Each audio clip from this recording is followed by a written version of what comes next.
Buenas noches, mi nombre es Jorge Ramírez León. Me acompaña mis compañeras Liliana Román Quispe y Liz Diana Ríos Tamayo, quienes conformamos el grupo K del curso de Precedentes Judiciales en Materia Penal de la Facultad de Derecho de la Universidad Continental. En esta oportunidad, como parte de la evaluación parcial, nos toca entrevistar a un abogado especializado en Derecho Penal, quien absolverá algunas dudas sobre los siguientes acuerdos plenarios. Acuerdo plenario número 02-2006, donde se establece como doctrina legal al principio de combinación de leyes, pudiendo acogerse lo más favorable de una y otra ley, siempre que sea más favorable al reo. El acuerdo plenario número 04-2009, mediante el cual se establecen los presupuestos y requisitos legales del conjunto real de delitos, pluralidad de acciones, pluralidad de delitos independientes y unidad de autor. También hablaremos del acuerdo plenario número 01-2009 sobre las rondas campesinas, con la finalidad de establecer si estos son o no sujetos colectivos titulares del derecho de ejercicio de funciones jurisdiccionales en su ámbito territorial. También tocaremos temas sobre el acuerdo plenario número 02-2008, alcance de la pena de inhabilitación, si cometerse no esté previamente calificado en ley, de manera expresa o inequívoca, como infracción punible, ni sancionada como pena no prevista en la ley. Y por último, también tocaremos temas sobre el acuerdo plenario número 02-2007, sobre los alcances de la extinción penal y de la pena. Antes de pasar a formular las preguntas, doy el pase a mi compañera Lidiana Ríos Tamayo, quien hará la presentación formal de nuestro invitado.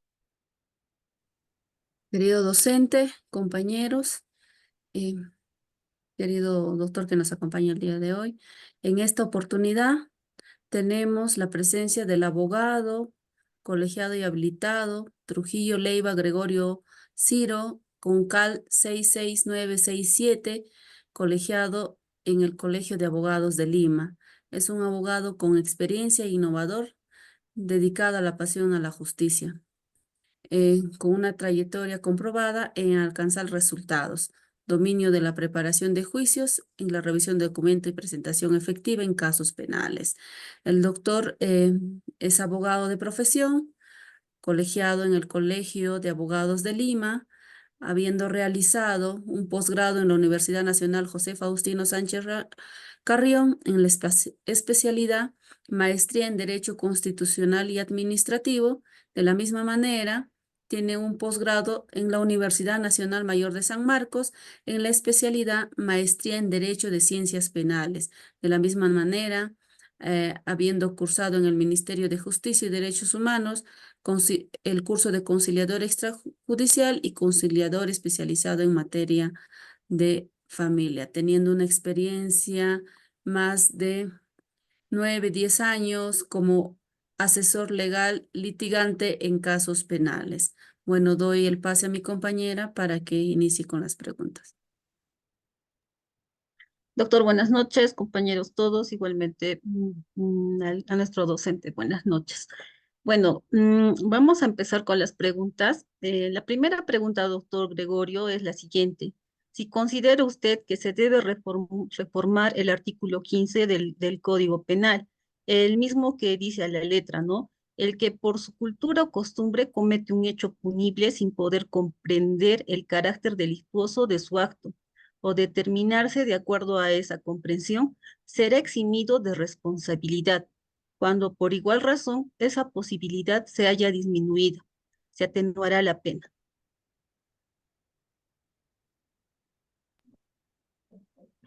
Sí, gracias. Bueno, el artículo 15 establece el error de comprensión culturalmente condicionado, ¿no? Pero más allá de este articulado, que forma parte de la parte general de nuestro código, tenemos que tener una visión más amplia de este articulado. Hay que tener en cuenta que el artículo digamos, regula una condición cultural. O sea, me permiten explicar. Lo que pasa es que nuestro Perú es un país pluricultural, ¿no? Entonces, pese a que a la actualidad está, nuestra sociedad es moderna, pero existen culturas, ya seas nativas o indígenas, que se rigen bajo sus mismas costumbres.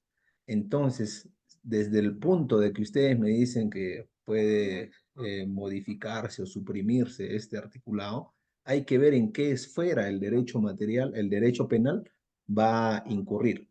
O sea, primero hay que tener presente que el derecho penal es es una herramienta para poder, digamos, controlar a una sociedad. Pero esta sociedad tiene que ser estudiada en su cultura, ¿no?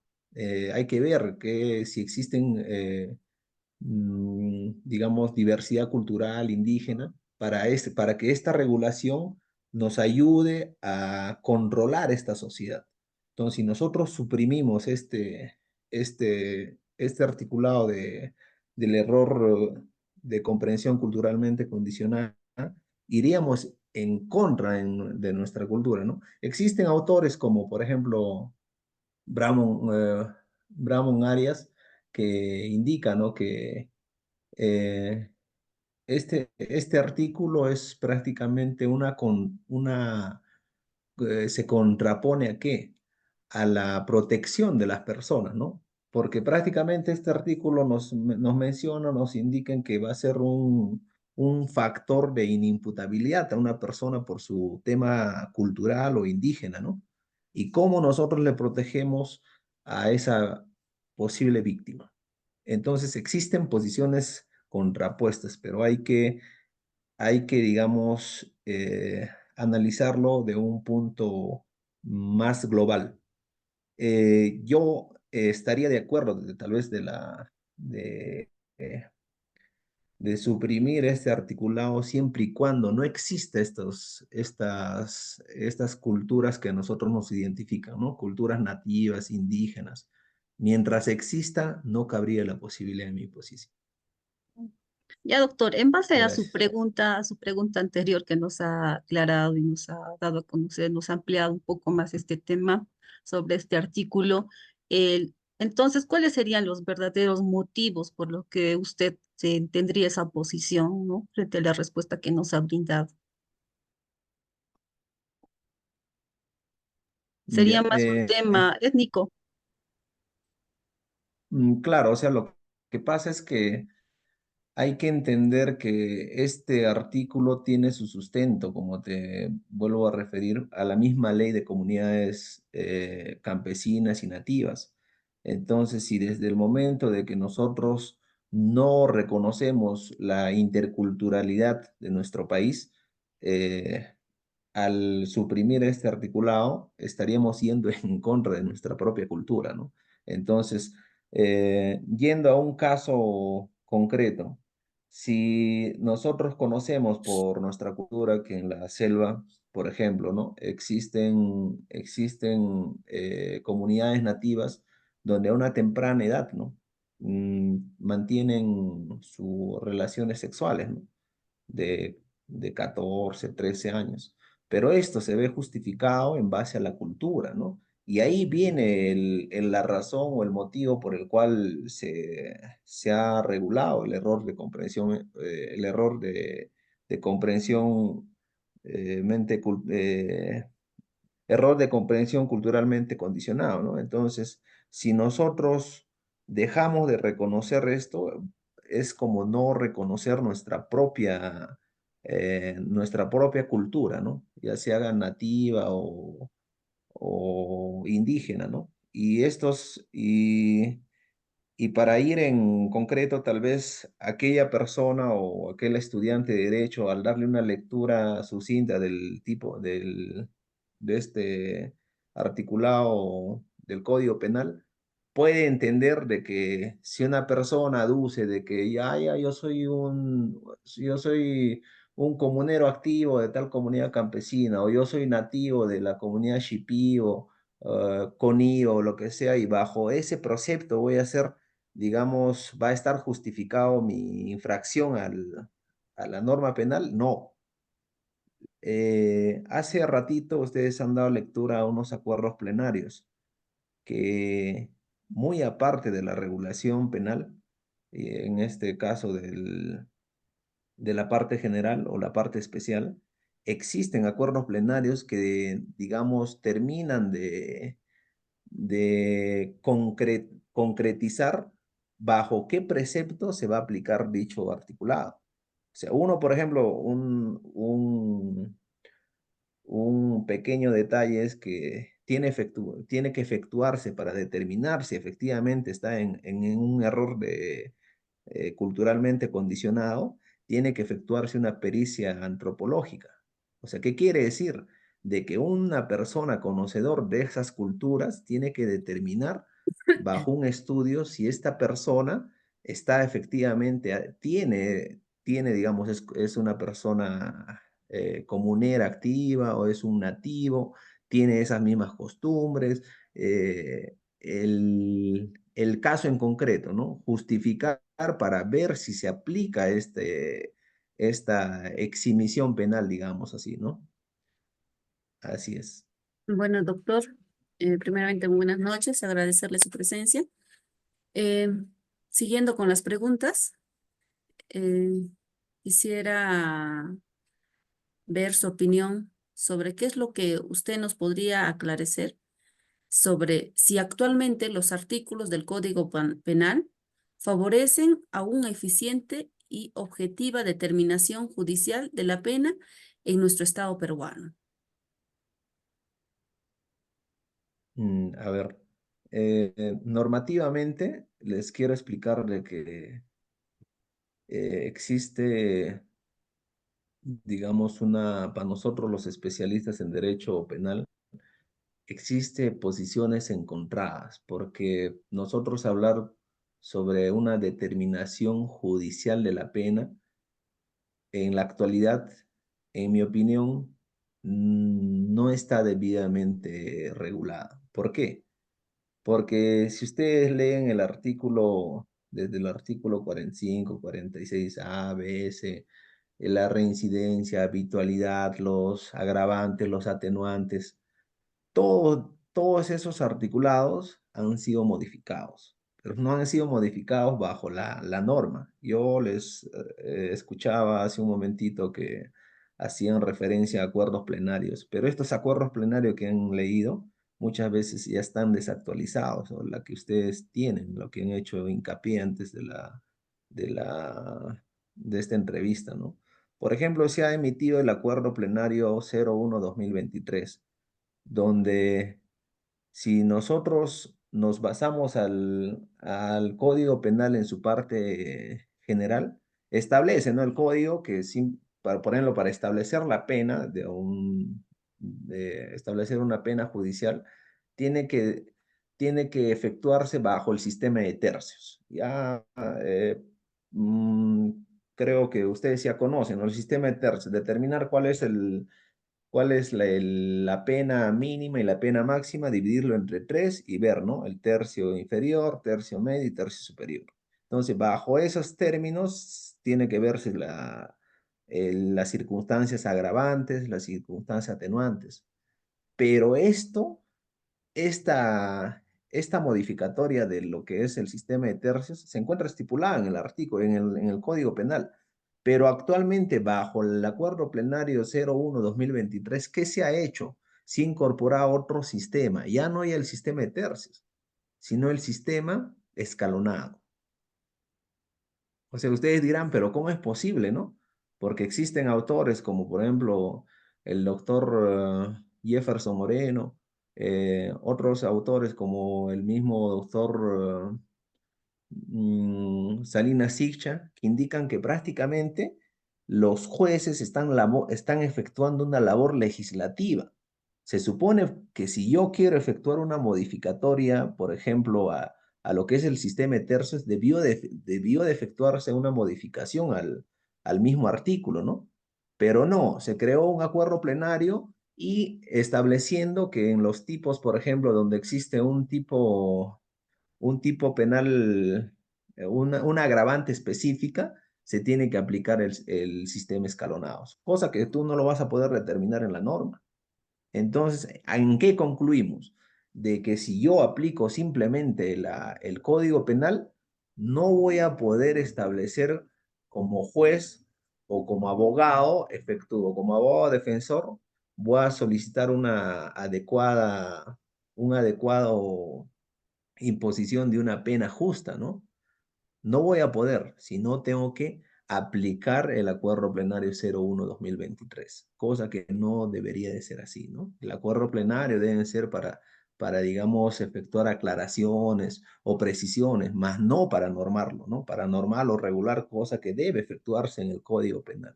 Entonces, existe esa contraposición, digamos, de tanto en los acuerdos plenarios y de la misma norma del Código Penal. Por eso todo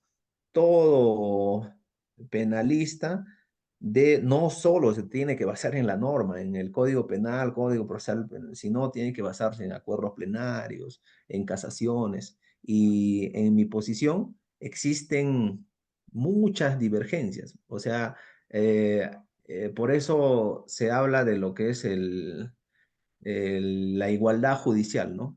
Yo, por ejemplo, si litigo en Ancash, muchas veces ellos tienen una posición. Si tú te vas a Lima, tienen otra posición. Entonces existen muchas veces el derecho que tiene el juez de impartir justicia bajo sus fundamentos, bajo sus criterios y bajo la discrecionalidad es muy amplia, ¿no? Y no existe una uniformidad en lo que es las emisiones de las sentencias. Estos acuerdos plenarios quieren que exista una uniformidad de sentencias, pero lo que hacen es más, hay veces a nosotros como profesionales del derecho, disculpando la palabra, nos marean, ¿no? En el proceso de poder entender cómo aplicamos una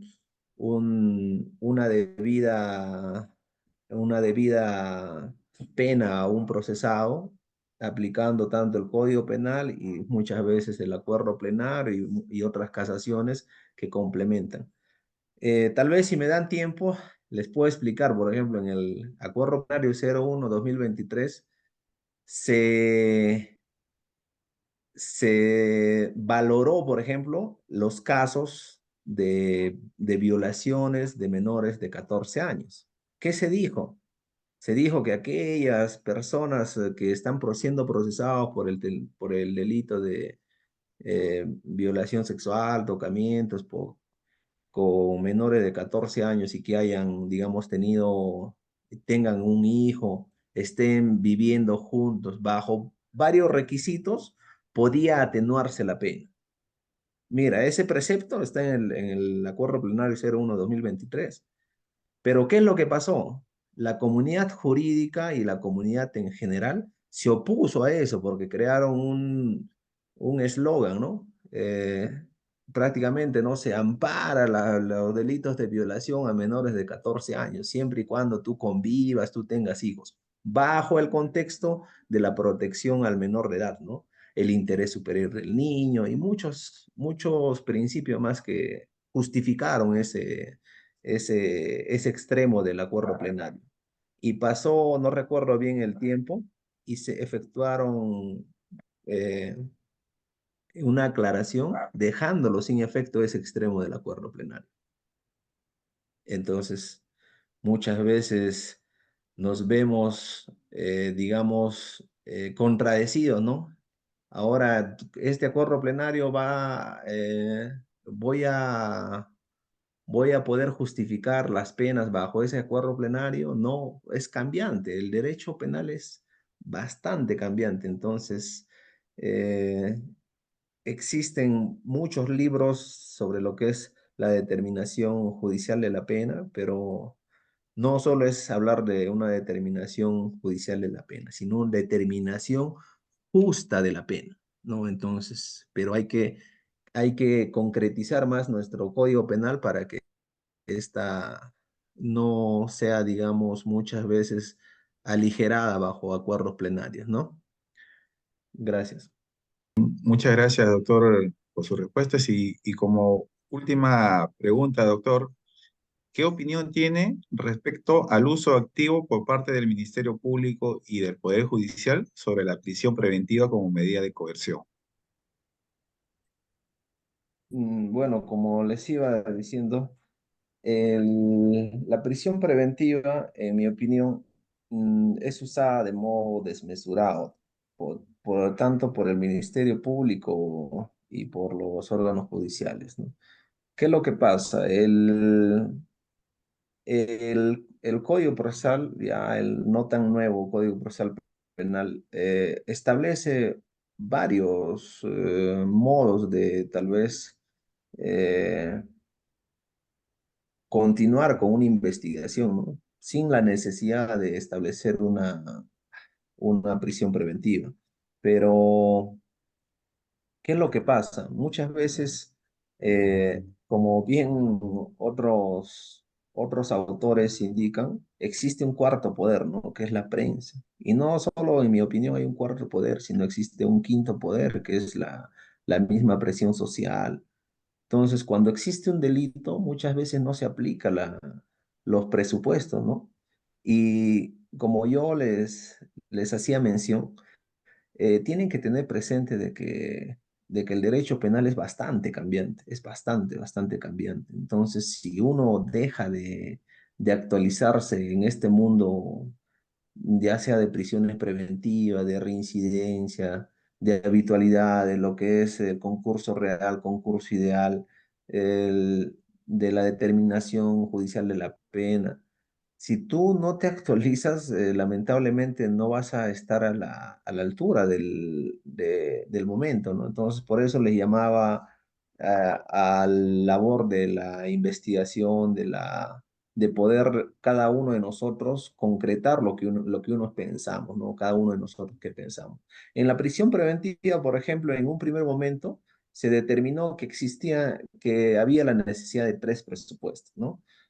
Bueno, que existen graves y fundados elementos de convicción, peligro de fuga, peligro de obstaculización, ¿no? Entonces, fue digamos, estos requisitos o presupuestos eran, digamos, de carácter básico. Pero ¿qué pasó? No lo dice la norma, lo dice el acuerdo plenario Moquegua. Esto se modificó, ¿no? Bajo los 5 presupuestos. Entonces, si se dan cuenta, al través del tiempo se modifica cada instituto procesal o ya sea penal, ¿no? Como es, por ejemplo, en este caso, la prisión preventiva. No contento con eso, el año pasado se promulgó un decreto legislativo 236, si no me equivoco, no, disculpen, que estipulaba, por ejemplo, primigeniamente se solicitaba la pena mínima de 4 años, ¿no? Ahora es solicita una pena de 5 años. Entonces, si se dan cuenta, toda normatividad de carácter penal o procesal penal está sujeto a cambios. Y muchas veces nuestros legisladores efectúan unas modificaciones que uno no entiende, pero sería bueno que ésta se aplique, ¿no? Entonces, existe el tema de la normatividad y existe el problema de la aplicación. Por ejemplo, he tenido casos donde ha habido presiones mediáticas, donde a mi consideración y bajo la aplicación estricta de la norma, no aplicaban para darle una prisión preventiva.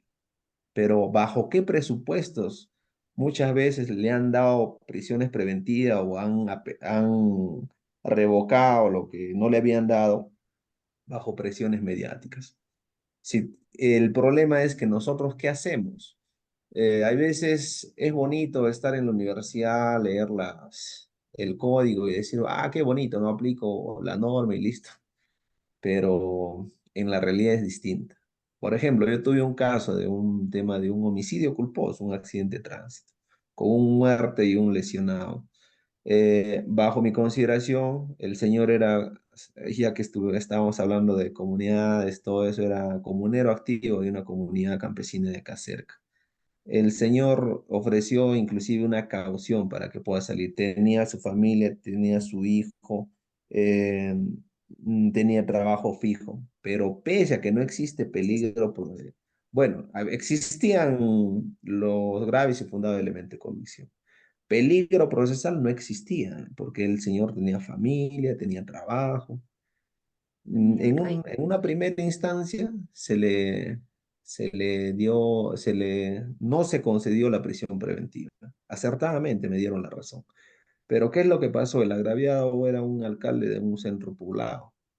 Entonces, hubo presión social porque bajaron más o menos unos 50 lugareños de esa comunidad y exigieron a la sala que revoquen esa resolución que no otorgaba la prisión preventiva. Entonces, la sala, por la presión mediática o presión social, teniendo miedo de ser agredido, en mi consideración, le dieron la prisión preventiva. Pero ustedes dirán, doctor, ahí tú eres abogado, tú puedes efectuar la defensa, tú puedes ver el mecanismo, pero el problema es que cada mecanismo que uno puede aplicarlo se demora en el tiempo. Por ejemplo, las alternativas que yo tenía era presentar una casación. Ustedes conocen qué tiempo se pasa una casación. Por lo menos un año, 2 años, hasta ese tiempo ya se solucionó el problema. Ya llegué a un acuerdo, ya empezó el juicio. Porque ya en un accidente de tránsito los actos de investigación son rápidos, son inmediatos. Entonces, yo presentar una casación no me salía a cuenta en el tiempo, ¿no? Porque no podía revocar esa prisión preventiva porque me hubiese pasado 2 años. Ahora el problema, me puedo ir bajo un habeas corpus, ¿no? La libertad de mi patrocinado. Otra solución, dos caminos, nada más. Pero el problema es quién lo va a ver el habeas corpus ahora bajo la modificatoria de que tiene que verlo el mismo juez de la jurisdicción. Era el mismo juez que había dado la libertad y que ya le habían amenazado ya.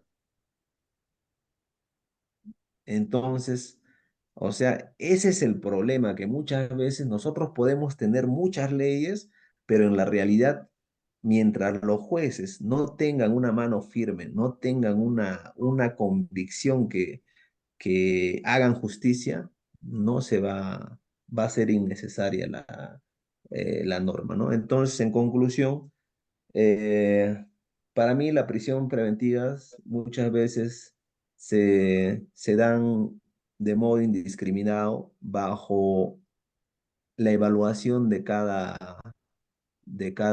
caso en concreto. Si ustedes advierten, por ejemplo, el caso de Yantumala, el caso de la misma Nadine Heredia, del ahora de Pedro Castillo, nuestros primeros mandatarios, mm, si evalúas las resoluciones, muchas veces han sido esforzadas para poder sustentar estas medidas limitativas de derecho que en mi posición, siendo un defensor de la legalidad, no cabría, ¿no? Eso sería mi punto de vista. Sí, yo quiero agradecerle y también comparto sus alcances porque hemos visto, somos testigos también como estudiantes de derecho que creo que acá en el país, ¿no? Hoy en día estas aplicaciones de prisión preventiva creo que se originan más por obligación que por convicción, ¿no? Por eso, como dice usted, casos emblemáticos y mucha presión mediática en estos casos. Ahora, ¿en el Perú usted cree que la prisión preventiva es una medida cautelar o una pena anticipada? Mm, Ese es el gran dilema, ¿no? Muchas veces, de qué, mm, mm, muchas veces, ¿cómo podemos justificar los derechos humanos si, si en la mayoría de los procesos que advertimos que son procesos mediáticos o procesos donde existen intereses, va a aplicarse la prisión preventiva, ¿no? En mi posición, una prisión preventiva, si no se encuentra justificada no solo bajo la ley, sino bajo el caso concreto, no sería un, para mí una sentencia anticipada, ¿no? Sino sería una transgresión flagrante a nuestros derechos constitucionales, ¿no? Muy aparte de una pena, hay que ver que la pena tiene una razón, un motivo. Como yo primigeniamente les dije, eh, el derecho penal es un modo de regular una sociedad. Entonces, si esa regulación va a ser de carácter inquisitivo, arbitrario, no, desde un punto de vista no va a ser derecho. Entonces, conociendo la concepción del derecho, ya no cabe ya, ¿no? Entonces sería una transgresión flagrante a nuestro derecho, ¿no? Entonces, como una medida cautelar, se podría dar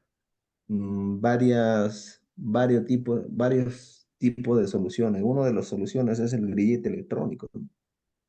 Que ustedes dirán, ¿por qué no se Aplica. implementa, no se pone en ejecución esa ley que aprobó los grilletes electrónicos, ¿no?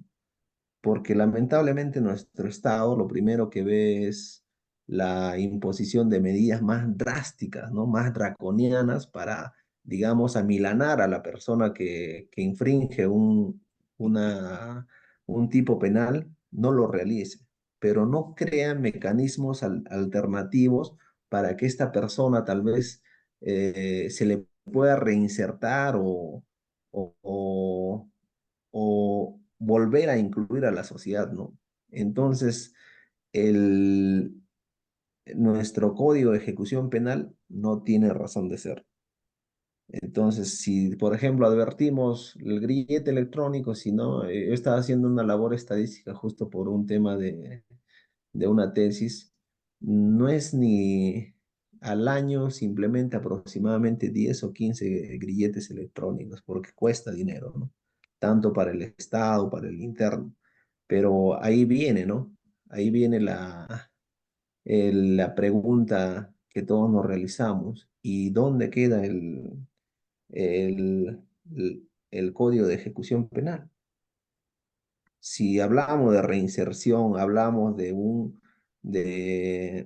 una norma que está destinada a que la persona sentenciada, o no solo sentenciada, sino eh, que sea determinada una medida coercitiva como es la prisión preventiva, ¿cómo vamos a llamar una reinserción, una reeducación si no implementamos estos mecanismos?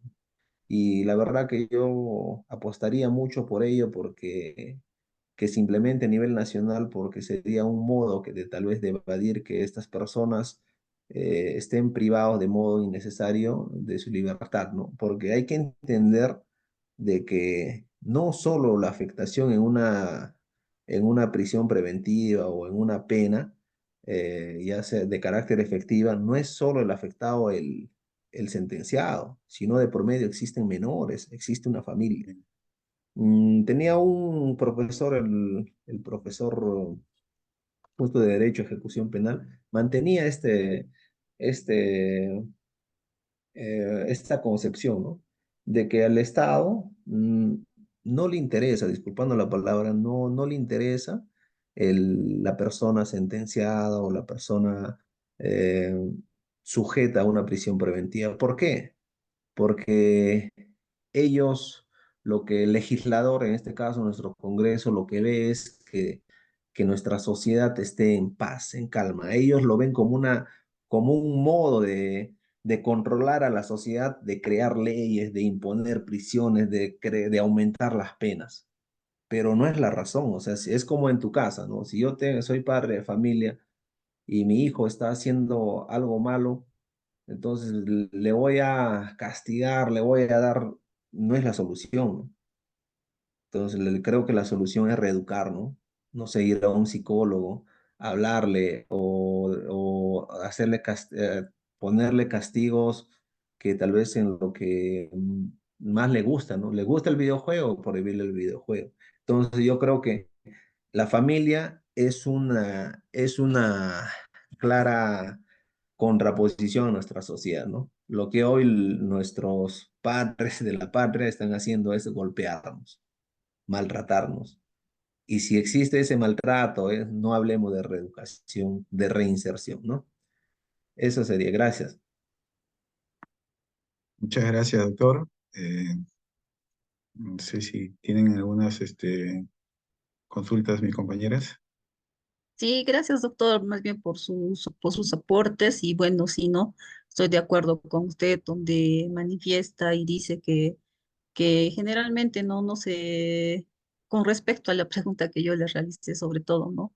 Que siempre tenemos una cultura, tenemos tradiciones y a veces se tienen que ver adecuadamente cuál es la realidad de cada una de ellas. La misma que también tiene una acertada ah, mm, similitud, ¿no? A la última pregunta donde decía, ¿no? Que cada caso específico, ya sea ya tanto en prisión preventiva o en cada uno de los casos, en los diferentes casos, es un caso específico y único.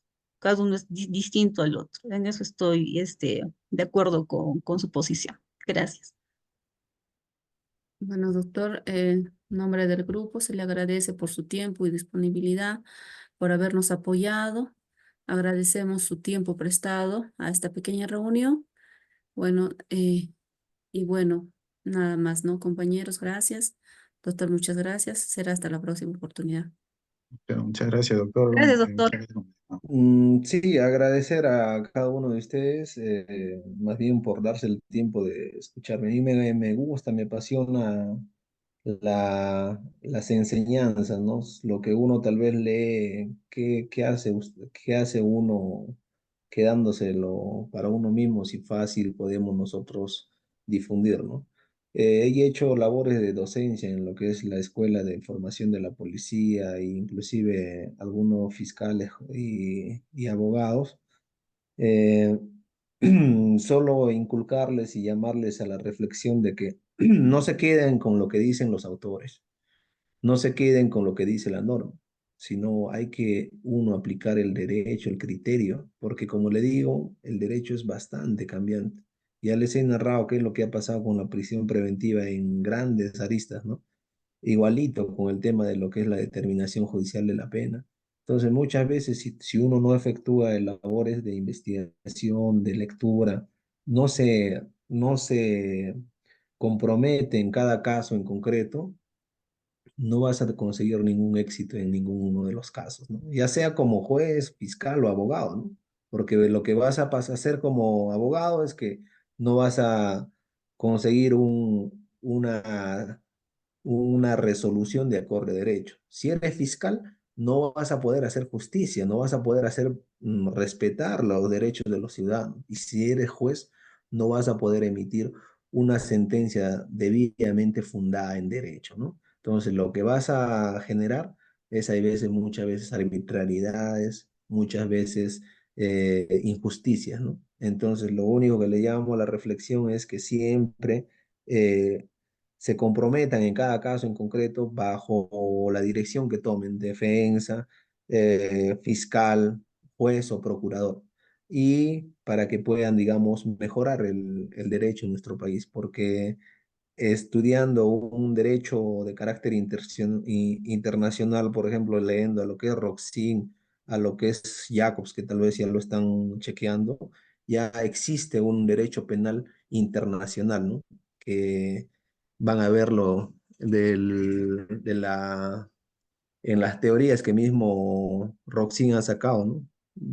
Lo que es la imputación objetiva y otros temas más que es bastante apasionante si les gusta. Más bien, gracias por su tiempo y agradezco la preferencia. Muy buenas noches. Buenas noches, doctor. Gracias. Buenas noches. Gracias.